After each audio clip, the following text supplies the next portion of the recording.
The taste of betrayal is bitter, like metal on my tongue. I'm standing in the back of a packed press conference, watching Lucas Greer, my CEO, unveil my invention to the world. My heart pounds as he holds up the tiny microchip that I created with my own 2 hands. This revolutionary technology, he boasts into the microphone, will change healthcare forever. The crowd erupts in applause. Cameras flash. I feel sick. Just yesterday, I had shown him my prototype in a private meeting, explaining how it could detect diseases through skin contact. I'd trusted him with my greatest creation. Now I watch him take all the credit, never once mentioning my name. My hands shake as I pull out my phone and check our company website. There it is, already updated, HealthScan chip invented by Lucas Greer. I feel like I've been punched in the stomach. As the crowd cheers, Lucas catches my eye from the stage. He doesn't look guilty or ashamed. Instead, he smirks. That small, cruel smile tells me everything. This was always his plan. He never intended to give me credit. And he thinks there's nothing I can do about it. I turn and walk out, my mind racing. He has no idea what's coming. Claire, please sit down, Lucas gestures to the chair across from his massive desk. His office is all glass and chrome with a view of San Francisco that probably costs more than my yearly salary. I remain standing. You stole my work, I say, my voice surprisingly steady despite the rage pulsing through me. He sighs, like I'm a child who doesn't understand. Your work, Claire. You developed that chip while employed here. It belongs to the company. He slides a thick document across the desk. This is a generous severance package. 6 months' salary, health benefits, and a glowing recommendation. I scan the first page. In bold letters, confidential non-disclosure agreement. You want me to disappear quietly. I prefer to think of it as a mutually beneficial separation, he says, smiling. You get a fresh start elsewhere. We avoid any misunderstandings. Misunderstandings? My voice rises. You claimed my invention as your own. Claire, he says, his tone hardening, be smart about this. Sign the papers. I pick up the document, weighing my options. Then I drop it back on his desk, unsigned. You'll regret this, I say, turning to leave. He laughs. What exactly do you think you can do?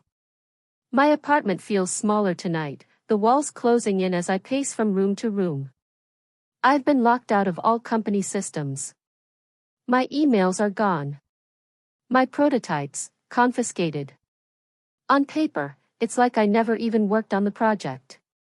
But Lucas missed something. I pull out the chair from my desk and reach underneath, where a small external hard drive is taped securely. I carefully remove it and plug it into my laptop. Everything is here, design files, test results, video logs of my work sessions, proof that the HealthScan chip is mine. I click on one video, dated 3 months ago. There I am, working late, explaining each component to my webcam as I build the first prototype. My voice sounds tired but excited. This neural network design will allow the chip to process skin cell data and detect abnormalities without invasive procedures, on-screen Claire explains. I close my eyes, suddenly exhausted.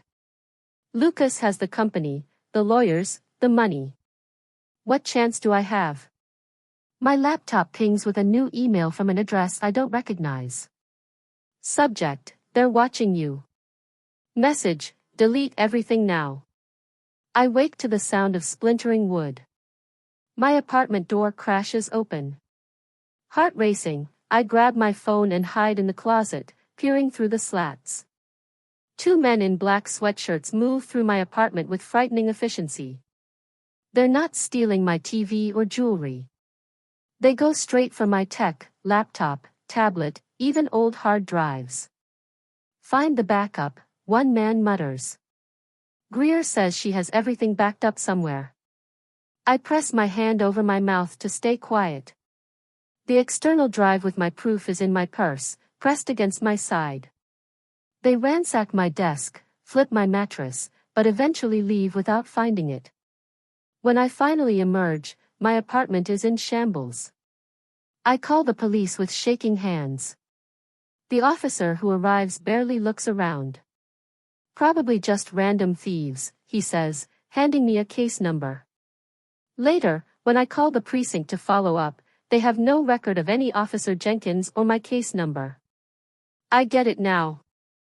Lucas has connections. Even the police won't help me. I hide the drive in a new location and create an encrypted cloud folder.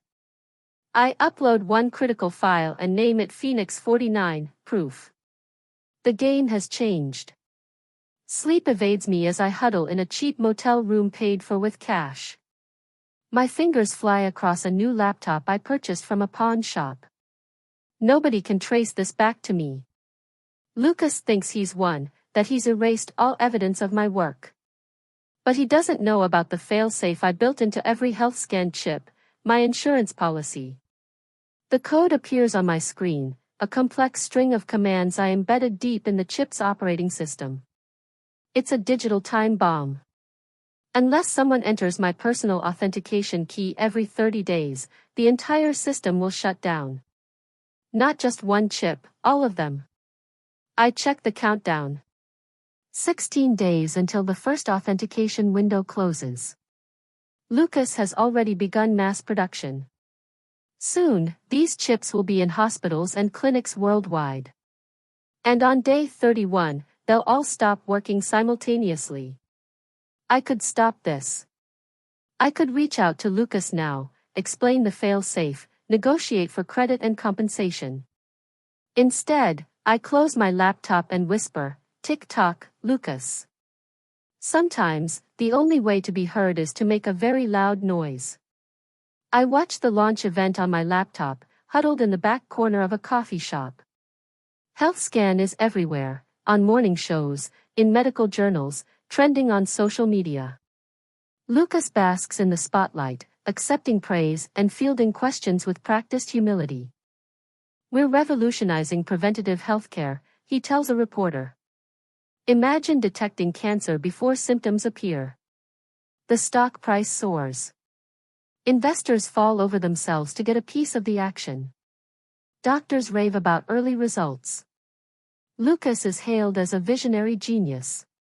For 30 days, the success story builds. I almost wonder if I made a mistake with my failsafe. Maybe the world needs this technology, regardless of who gets credit. Then day 31 arrives. I'm watching a live medical demonstration when it happens. The doctor frowns, taps the device. "It seems we're having technical difficulties." Similar reports flood in from across the globe. HealthScan chips aren't just glitching, they're completely dead. Lucas appears on emergency broadcasts promising a quick fix. But I know better. His engineers will search the code for days without finding the problem. I create an anonymous account and post one message online. Authenticity is everything. Key 49. This is just the beginning. Phoenix 49 is born. I set up anonymous accounts across multiple platforms, routing through VPNs. My first move is calculated perfectly. 10 minutes before a major investor meeting, I release internal emails showing my early work on the HealthScan chip. The emails clearly show Lucas responding to my designs, my breakthrough. In one damning message, he even writes, "Claire, this is brilliant work. Let's discuss how to present this to the board." I include timestamps, server metadata, everything to prove authenticity. The leak spreads like wildfire. "Who is Phoenix 49" starts trending at Grierson and tech chaos erupts. The investor meeting is derailed as Lucas is bombarded with questions. Stock prices plummet 15% in an hour. That evening, my burner phone rings. I answer cautiously. "We know it's you, Claire." The voice is cold, professional. Mr. Greer is prepared to be generous if this stops now. Otherwise, we'll be forced to take action. What kind of action? I ask. The kind where you disappear permanently. Choose wisely. The call ends. My hands tremble, but I stand firm. They're scared. Good. I post again. Truth fears no threats. More tomorrow. Key 49. You shouldn't be here, Noah says, glancing nervously around the diner. We sit in a back booth away from windows. Noah was the only engineer who stood up for me before he was fired. Now he looks constantly over his shoulder. I need information, I say. What's happening inside Grierson? Noah leans forward. It's a nightmare. The engineers can't fix the chips because they can't find the problem. Lucas is losing it, screaming at everyone. He pushes his food away. But here's what's really messed up. Lucas had a plan ready for erasing you. Security wiped your computer the minute you left his office. HR had already prepared documents claiming you were just a minor team member. My stomach turns. How could they do this so quickly? Noah's eyes meet mine. Because you're not the first, Claire. There was a woman before me, Eliza Chong. She developed the neural processing algorithm that Grierson became famous for 3 years ago. What happened to her? She confronted Lucas. Next day she was gone. Official story was she had a mental breakdown. She works at a gas station now. Nobody believes her. I feel cold all over. Lucas has done this before. Noah nods. And he'll do it again unless someone stops him. My phone buzzes. It's a text from Ava, a coworker I once considered a friend. My heart drops when I open it. Claire, I'm so sorry. Lucas promised me the project lead if I helped him access your files. I never thought he'd steal everything. Please forgive me. Betrayal cuts deeper the second time. Ava was the only person besides Noah I'd trusted with details about my work. While I slaved away in the lab, she was making deals behind my back. I remember the late nights we worked together, the lunches where I confided my dreams, all while she plotted with Lucas. My hands shake as I type. Did he promise before or after you gave him access to my private server? Her response comes quickly. Please Claire, I'll lose everything if this comes out. Something shifts inside me. The old Claire would have forgiven her, understanding the pressure Lucas can put on people. But I'm not that person anymore. I type my response. You should have thought of that before betraying me. Enjoy your promotion while it lasts. I add her name to my growing file labeled Collaborators. When I'm done exposing Lucas, everyone who helped him will face consequences too. No more Miss Nice Guy. The parking garage is dimly lit and smells of exhaust. I check my watch again. She's late. Are you Phoenix 49? I spin around. A woman with a sleek bob and expensive suit emerges from behind a concrete pillar. I recognize her immediately, Tracy Wu, Lucas's executive assistant for the past 5 years. Why would you think that? I ask cautiously. Tracy steps closer. Because I know Lucas stole your chip. I've seen it happen before. Why should I trust you? Because I'm done being complicit. Her voice cracks. Lucas has been stealing credit for years, women, minorities, junior staff, anyone he can intimidate or discard. Your chip just happened to go viral. She extends a flash drive. This contains his private emails, calendar, voice memos, where he admits to theft. I've collected evidence for years. Too afraid to use it. I take it slowly. Why now? Because you're fighting back. But be careful. He's hired people to find Phoenix 49. She turns to leave, then pauses. If I leak this myself, my career is over. But you're already outside the system. Thank you, I say. Tracy's eyes are sad. Don't thank me. I should have done this years ago. The lawsuit hits me like a truck. Grierson and Tech sues unknown cyber terrorist. Though they don't name me directly, the filing describes a disgruntled former employee engaged in corporate sabotage and intellectual property theft. It seeks damages of $50 million. I'm sitting in a tiny law office I can barely afford, sliding the paper across the desk to Sandra Kim, a lawyer recommended by a friend of a friend. They're trying to scare me into stopping, I explain. I don't have money to fight this. Sandra reads silently, then looks up with a spark in her eye. But you have evidence the chip is yours, correct? I nod. And you've been documenting everything since your termination? I pull out my external drive. Everything. A slow smile spreads across her face. Then we don't just defend, we counterattack. She pulls out a legal pad. We file a countersuit for patent infringement, theft of intellectual property, defamation, and wrongful termination. Can we win? I ask. With your evidence, we might bankrupt them. She begins writing furiously. Lucas Greer picked the wrong woman to bully. For the first time in weeks, I feel a flicker of hope.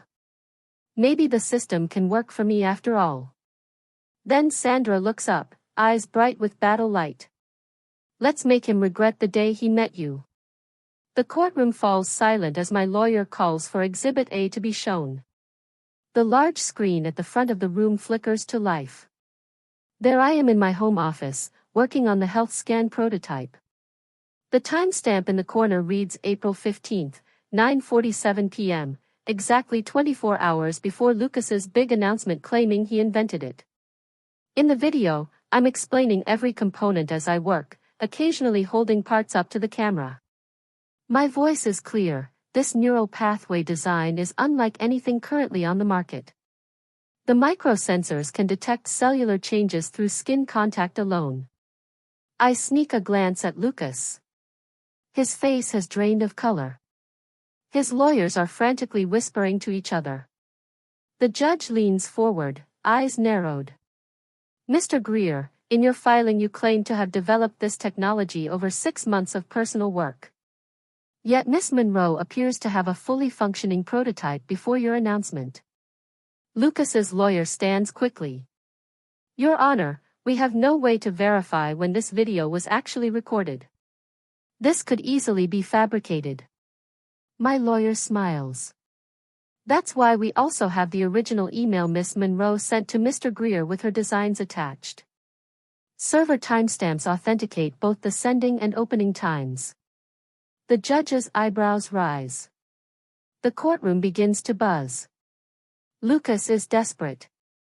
I can see it in the frantic press releases, the midnight emails to staff, the increasingly unhinged interviews. When he can't fix the technology, he focuses on finding Phoenix 49 instead. I learned through Noah that Lucas has hired a team of black hat hackers to trace my digital footprint. They're good, but I'm better.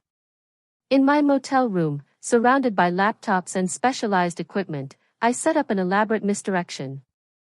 Every time they think they've traced my location, I route them through servers in different countries. When they think they've found Phoenix 49 posting from Seattle, I'm actually in a cafe in Oakland.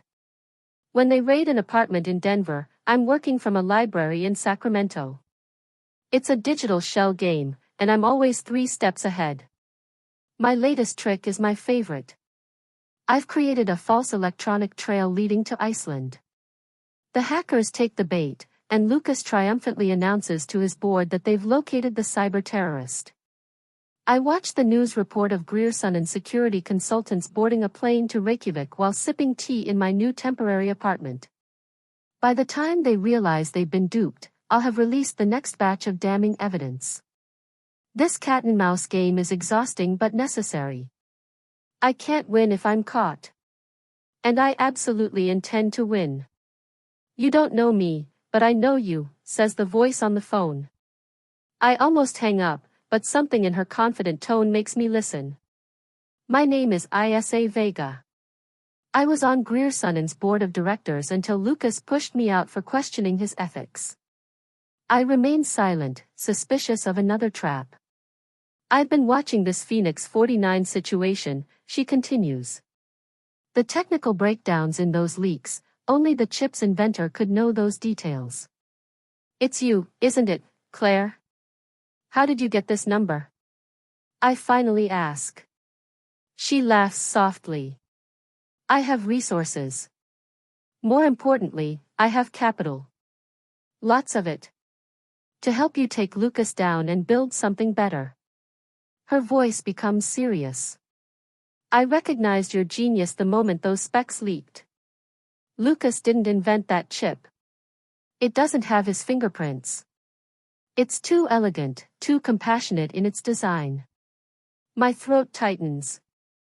No one has ever described my work that way before. Meet me.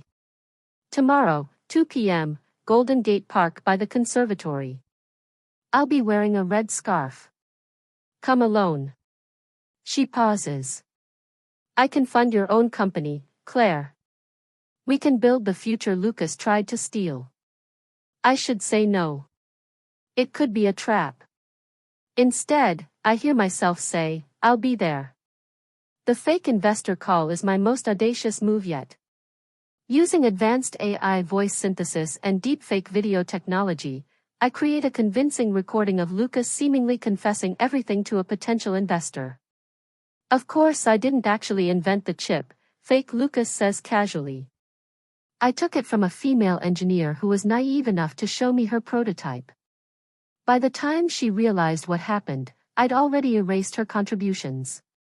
The fake investor sounds shocked. Isn't that risky?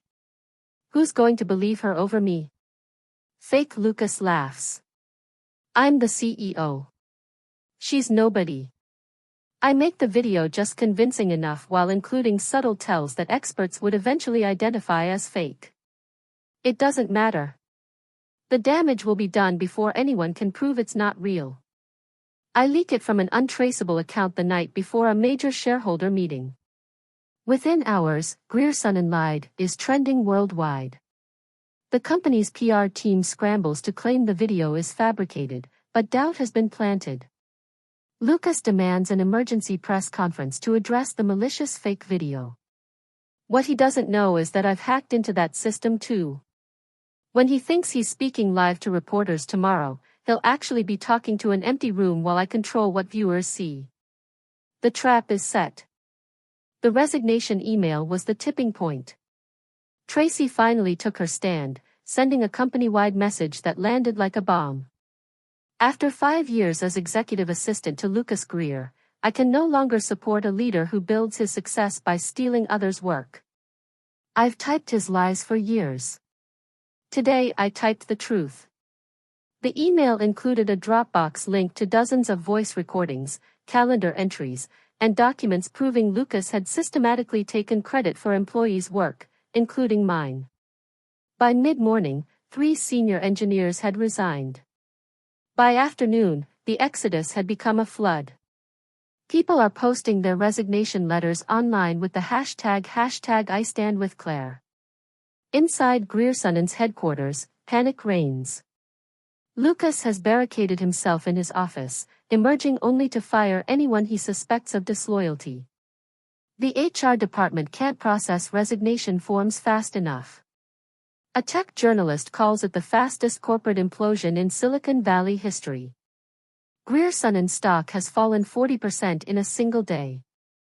I watch it all unfold from ISA's sleek downtown office, where we're already planning my new company.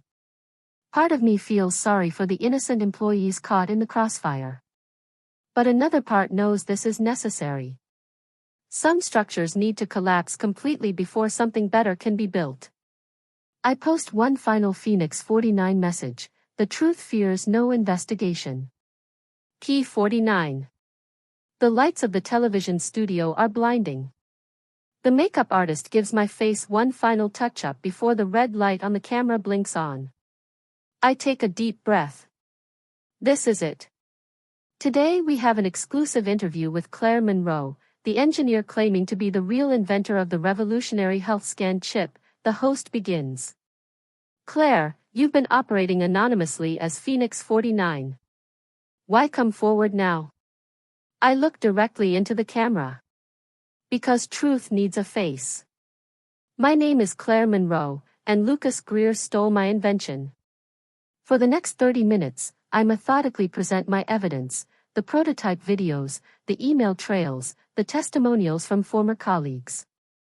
I explain the failsafe I built into the system, the authentication requirement that bricked all the chips. I didn't want to harm patients, I clarify. The chips were never in danger of misreading medical conditions. They simply stopped working until the real inventor, me, could be acknowledged. What do you say to those who call your actions corporate sabotage? The host asks. I call it self-defense. When someone steals your life's work and erases you from history, you have a right to reclaim your story. My phone buzzes continuously as the interview airs. Social media is exploding. Within hours, #JusticeForClaire has over 1 million mentions. The world now knows who I am. Lucas's counterattack comes swiftly and viciously. A press release claims I have a history of unstable behavior and corporate theft. A fake criminal record appears online, suggesting I was arrested for hacking at my previous job. But I've anticipated this move. Within hours, I released the surveillance footage from my apartment break-in. The video clearly shows the intruders searching specifically for my tech equipment. Then comes my masterstroke. I publish phone records connecting the break-in directly to a security firm on Griersonen's payroll. They didn't just steal my idea, I tell a reporter. They broke into my home to destroy evidence. The police, unable to ignore such public evidence, reopened the investigation.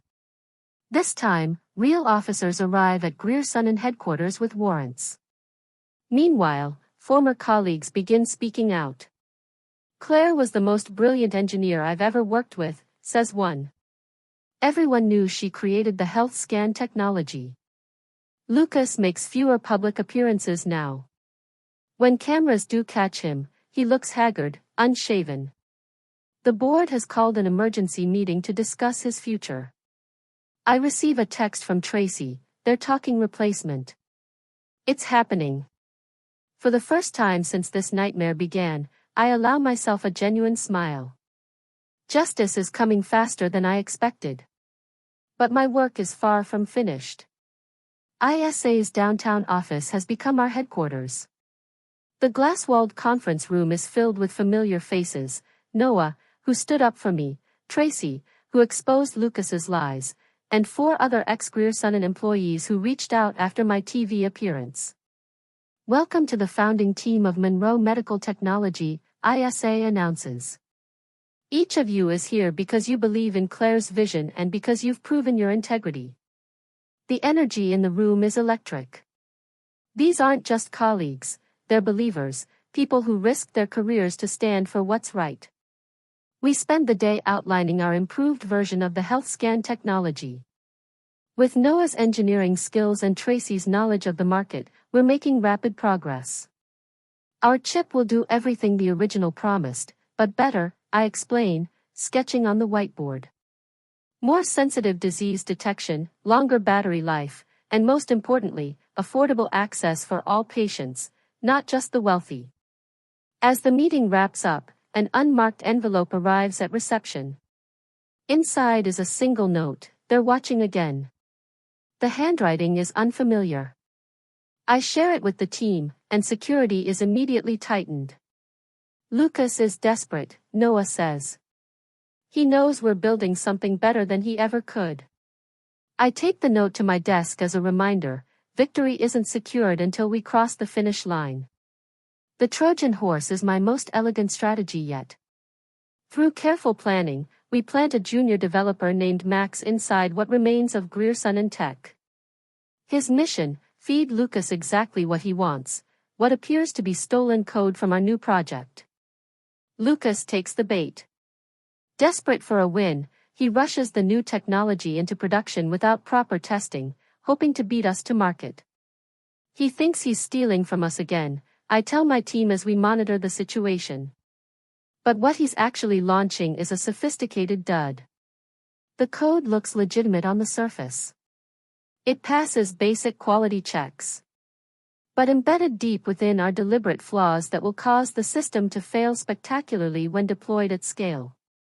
We watch Griersonen's hurried press release announcing HealthScan 2.0.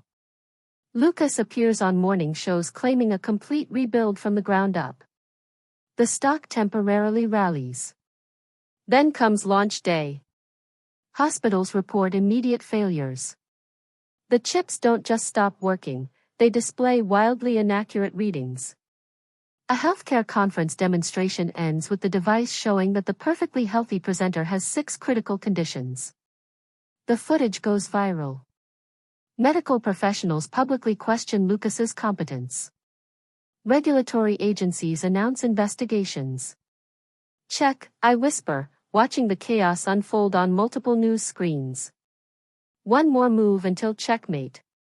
Griersonen Tech is imploding. Their stock has plummeted 78% from its peak. Shareholders are filing lawsuits. Major clients have cancelled contracts. Journalists camp outside headquarters, hoping to catch Lucas' inevitable downfall on camera. I watch it all from ISA's office while our team finalizes our product launch. The contrast couldn't be more striking. While Lucas's empire crumbles, ours rises. A viral video surfaces. Someone inside Griersonen secretly recorded Lucas during an emergency board meeting. His face is red, Ty askew, as he pounds the table and shouts, "Get Claire on the phone. I don't care what it takes." The clip becomes an instant meme. People remix it into songs, add funny captions, use it in TikTok videos. "Get Claire on the phone" trends nationwide. Tracy shows me a message from her former colleague in HR. The board has given Lucas an ultimatum: fix this or resign. He has 48 hours. He's going to call you, Noah predicts during our afternoon meeting. He has no choice. As if on cue, my phone rings. Unknown number. I put it on speaker so everyone can hear. Claire. Lucas's voice sounds broken. "We need to talk." I catch ISA's eye across the table. She nods slightly. "My office," I reply calmly. "Tomorrow at noon." For once, he doesn't argue. Lucas looks nothing like the confident CEO who stole my invention. His expensive suit hangs loosely on his frame. Dark circles underline bloodshot eyes. He sits across from me in the sleek conference room of what will soon be Monroe Medical Technologies headquarters. "You've made your point," he says, trying to sound commanding, but achieving only desperation. "Name your price." I let the silence stretch, enjoying his discomfort. "My price to fix the chips. To call off the lawsuit. To stop." He runs a hand through his disheveled hair. 20 million. Plus public credit as co-inventor. Co-inventor? I can't help but laugh. You didn't invent anything, Lucas. Fine. Sole inventor. He leans forward. 30 million. Think about it, Claire. You can be set for life. I study him, the man who humiliated me, who tried to erase me, who broke into my home. Now he's offering millions for my silence. Slowly, I slide a document across the table. It's his original NDA, the one he wanted me to sign when he fired me. I've kept it all this time. I don't want your money, I say quietly. I want the world to know exactly who you are. His face darkens. You're making a mistake. I stand up. No, Lucas. I made my mistake when I trusted you. I won't make another. The timing couldn't be more perfect. The same morning that Grierson Tech files for bankruptcy protection, we launch Monroe Medical Technology to the world. Our presentation takes place in a sunlit auditorium packed with medical professionals, investors, and media. I stride onto the stage, feeling powerful in my simple but elegant blue dress. The audience falls silent. Today, we revolutionize healthcare. For real this time, I begin. The crowd chuckles, aware of the Grierson disaster. The Monroe chip does everything the health scan promised, but with two key differences: it actually works, and it's created by the original inventor with full credit to my brilliant team. I demonstrate the technology, showing how it can detect early signs of disease through simple skin contact. The accuracy readings are off the charts. When I reveal that our production costs are 40% lower than Grierson's estimates, meaning more affordable healthcare for patients, the audience erupts in applause. After the presentation, reporters swarm the stage. "Miss Monroe, what will you call this technology?" one shouts above the others. I smile, remembering how Lucas erased my name from my own creation. "The Monroe chip," I answer confidently. Because names matter. In the back of the room, I spot a familiar figure slipping out the door. Lucas came to witness his replacement.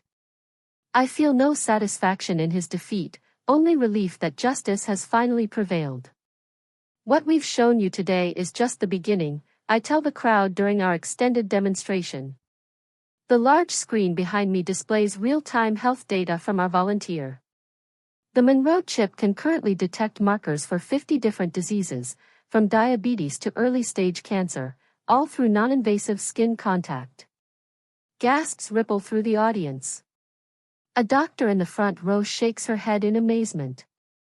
"This could save millions of lives through early detection," she calls out. Exactly, I agree. And because we've built ethical pricing into our business model, this technology will be accessible to clinics in underserved communities, not just luxury hospitals. I nod to Noah, who presses a button revealing our 5-year roadmap. By next year, we'll detect 100 conditions. By year 3, we'll have a consumer version that pairs with any smartphone. The energy in the room shifts from excitement to something more powerful: belief.